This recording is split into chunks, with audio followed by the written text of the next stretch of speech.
दुर्घटनेमध्ये काही लोक हे अडकल्याची शक्यता जी आहे ती वर्तवली जाते। आपल्यासोबत स्थानिक खासदार श्रीरंग अप्पा बारणे आहेत। सर, आता काय नेमकी घटनास्थळाची परिस्थिती आहे, आपल्यापर्यंत काय नेमकी माहिती पोहोचलेली आहे, काय सांगाल? तो खरं तर खूप जुना पूल होता, लोखंडी पूल, पायी जाण्याचा पूल होता आणि त्याच्यावरती जाण्यासाठी प्रतिबंध होता एकतर।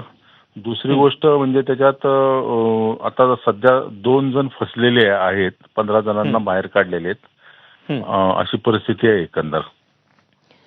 आता एनडीआरएफच्या किती तुकड्या या सध्या एनडीआरएफच्या 2 तुकड्या तिथे आलेल्या आहेत। स्थानिक रेस्क्यू टीम देखील त्या ठिकाणी आहे।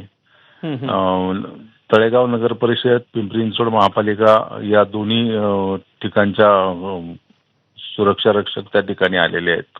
बर। मात्र आपण साधारणपणे आतापर्यंत जो आकडा माध्यमांपर्यंत पोहोचलेला आहे तो म्हणजे ते 4 ते 5 जणांना वाचवण्यात यश आलेलं आहे। पुलावर साधारणपणे 100 लोक होती, रविवार असल्यामुळे स्वाभाविकच गर्दी असते। या सगळ्याबाबत किंवा हा आकडा काही कळू शकलाय का? नाही, त्याच्यामध्ये 7-8 जणांना वाचवलेले जे इंजर्ड झाले, 2 जण फसलेले आहेत। लोखंडी ब्रिज असल्यामुळे आता क्रेन वगैरे मागवलेले आहेत तिथं। परंतु आत्ताच आमच्याकडे सुषमा अंधारे यांची प्रतिक्रिया आलेली होती। सुषमा अंधारे म्हणतात की हा आता तिथं त्यांना जे फसले त्यांना वाचवणं, टीका करायला टीका करणारे करतील, पण ते वाचवणं हा महत्वाचा भाग आहे। नंतर त्याविषयी बोलू आपण। मात्र आपण हा पूल साधारणपणे 30 वर्ष जुना होता, त्यामुळे त्याचं स्ट्रक्चरल ऑडिट वगैरे काही झालेलं होतं का? या सगळ्याबाबत तरी माहिती असावी आपल्याकडे। स्ट्रक्चर ऑडिट वगैरे झालं होतं, तो वाहतुकीसाठी बंद केला होता, तो जाण्यासाठी देखील बंद केला होता जेव्हा निर्बंध होता तसा।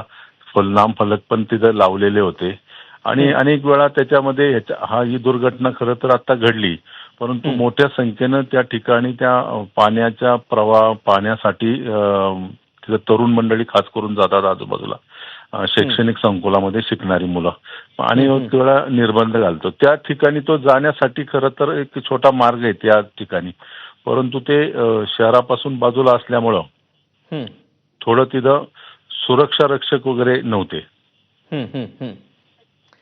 त्यामुळेच कदाचित ही दुर्घटना घडली असावी, किंबहुना बंद करून देखील कुठेतरी हे प्रशासनाची देखील एक अनास्था मान्य करावी लागेलच ना।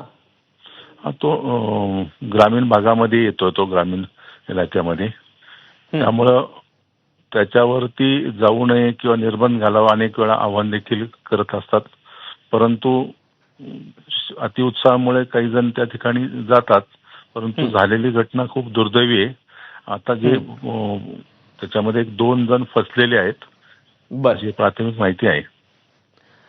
आपा धन्यवाद या सविस्तर प्रतिक्रियेबद्दल आणि दिलेल्या माहितीबद्दल।